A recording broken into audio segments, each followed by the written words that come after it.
धीरे धीरे कदमों से चलती हुई तरुणा जी अपने घर की तरफ बढ़ रही थी। उन्हें इस तरह लंगड़ाते हुए देखकर पड़ोस में रहने वाली सुमन जी ने कहा, अरे भाभी जी, क्या हुआ? लगता है आपके घुटनों में दर्द ज्यादा है। हाँ, बुढ़ापे का शरीर है, दर्द तो यूं ही चलता रहता है। दवाइयाँ लानी थी इसलिए निकल गई थी, वरना घर पर आराम ही कर रही थी। तो आप अकेले क्यों गई थी दवाई लाने? अजीत को ले जाती।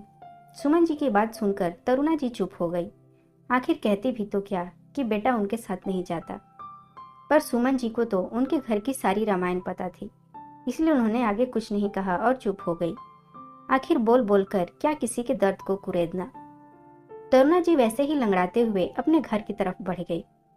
तरुणा जी जैसे ही घर में घुसी, देखा तो उनके कमरे का सारा सामान ऊपर वाले कमरे में शिफ्ट हो रहा था। एक पल के लिए वो तो सोच में पड़ गई, पर फिर बोली, अरे मेरा सामान ऊपर कहाँ शिफ्ट कर रहे हो? मेरा कमरा तो नीचे है ना। है नहीं था मम्मी जी, हमें उस कमरे की बहुत जरूरत थी, इस कारण से आपका कमरा ऊपर शिफ्ट कर रहे हैं। पर मेरे घुटनों में दर्द रहता है, यूं सीढ़ियां ऊपर नीचे चढ़ना नहीं कर सकती बार बार। यूं बाहर घूमकर आने में आपके घुटने में दर्द नहीं होता, ऊपर नीचे होने में ही दर्द होता है।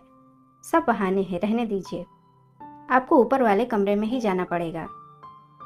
पर बहू, मैं घूमने नहीं गई थी, मेरी दवाइयाँ खत्म हो गई थी, मैं तो अपने घुटनों के लिए दवाई लेने गई थी।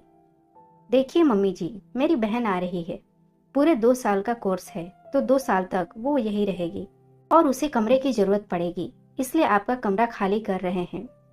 अरे तो उसे ऊपर वाला कमरा दे दो, वो तो जवान है, आराम से ऊपर रह सकती है। मना थोड़े ना कर रही हूँ। मेरी बहन उस छोटे से कमरे में रहेगी, मायके में भी मेरी कोई इज्जत है, और आप मुझे मना करने वाली कौन होती हैं? घर हमारा है, घर का खर्चा हम उठा रहे हैं, हमारा डिसीजन हम किसे कहाँ रखते हैं। ऊपर वाले कमरे से इतनी ही दिक्कत है तो आप बाहर वाले कमरे में रह जाइए, हमें कोई एतराज नहीं है। बहू एकता ने बड़ी बेरुखी के साथ कहा। सुनकर तरुणा जी की आंखों में आंसू आ गए। बेटा अजीत सामने ही खड़ा था, लेकिन वो तो बुत बना खड़ा तमाशा देख रहा था। एक बार भी उसने एकता को टोका तक नहीं। और बाहर वाला कमरा, वो तो स्टोर रूम था, मतलब अब तरुणा जी की ये हैसियत रह गई। बहू कबाड़ की तरह तरुणा जी को स्टोर रूम में रहने के लिए कह रही थी, और नालायक बेटा सामने खड़ा था, लेकिन वो कुछ कह नहीं रहा था। जब से तरुणा जी के पति गए हैं, तब से बेटे बहू घर के सर्वे सर्वा बन गए हैं। माना कि घर में खर्चा करते हैं, पर इसका मतलब यह नहीं कि माँ के स्वाभिमान को ही कुचल दे, जबकि मकान अभी भी उन्हीं के नाम था। अपनी बहू की जबान से ज्यादा तरुणा जी को उनके बेटे की चुप्पी चुभ रही थी। आखिर बर्दाश्त के बाहर हो गया तो वो बोल पड़ी, बहू, जब तुमने मेरा कमरा लिया था ये कहकर कि मम्मी जी हमें बड़े कमरे की जरूरत है, तब मैंने कुछ नहीं कहा, यह सोचकर चुप रह गई कि बेटे बहू को क्या तकलीफ देना, दोनों मेरे अपने ही तो हैं।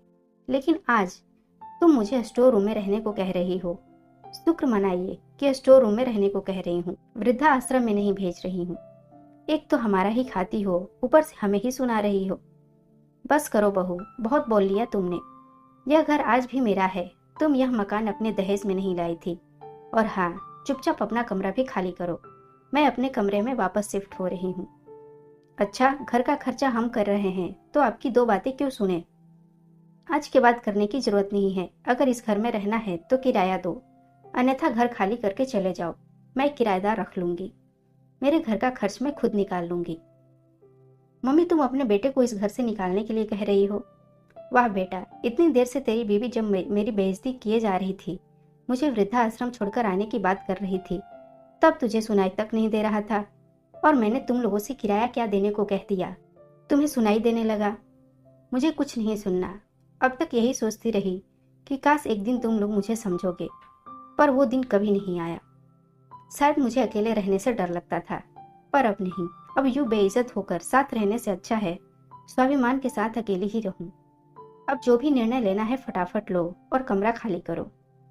बस ये सब सुनकर बेटा बहू की हालत खराब हो गई। इतनी जल्दी कहाँ जाएंगे? दोनों फटाफट माँ के पैरों में पड़ गए। हमें माफ कर दो मम्मी, प्लीज हमारे साथ ऐसा मत करो। पर तरुणा जी ने मन पक्का कर लिया था, वे झुकने को तैयार नहीं हुई। निरादर की 2 रोटी से तो स्वाभिमान की 1 रोटी भली, और भला काश के इंतजार में जिंदगी क्यों बितानी। और आखिरकार अजीत और एकता उसी घर में ऊपर वाले 2 कमरों में शिफ्ट हुए, और आज भी उसका किराया दे रहे हैं। जबकि नीचे का वो एक कमरा किसी और को तरुणा जी ने किराए पर दे दिया। रही बात एकता की बहन की, तो वह हॉस्टल में रहकर अपनी पढ़ाई कर रही है। दोस्तों, आपको ये कहानी कैसी लगी कमेंट में ज़रूर बताएं, और पसंद आई हो तो इसे लाइक करें, शेयर करें, चैनल को सब्सक्राइब करें। फिर मिलते हैं एक नई कहानी के साथ।